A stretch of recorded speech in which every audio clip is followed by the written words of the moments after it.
Let's bring in Phil Robertson, who's Deputy Director of Human Rights Watch's Asia Division. He joins us now live from Bangkok. What's your reaction to what's happened?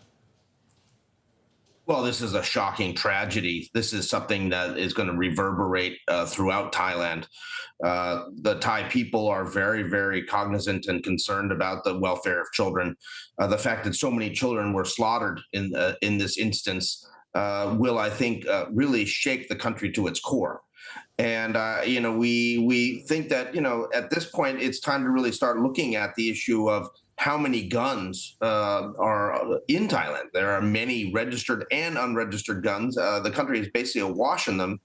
And so it's a bit surprising that only in the last couple of years are we seeing these kind of mass shooting incidents.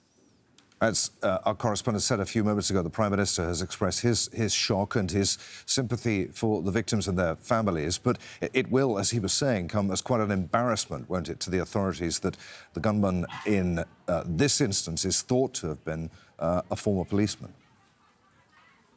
Well, exactly. And I think that there needs to be perhaps more strict vetting of police officers. You have a situation here where we've had a number of instances where police leave the force and then are engaged in criminal acts. This is the first time there's been this kind of massacre.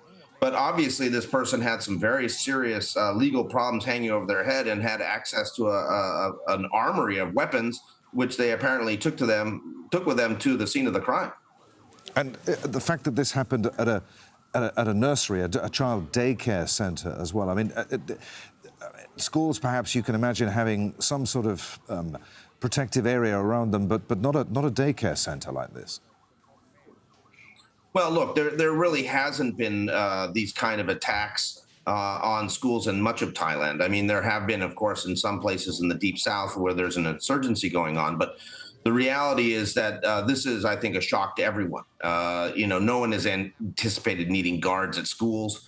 I think that the bigger issue is that there's so many unregistered guns and registered guns where, people have easy access to them. So it's surprising that there hasn't been more of these incidents in the past. And perhaps Thailand is now going to have a reckoning with the fact that there has so many guns in so many hands in this country.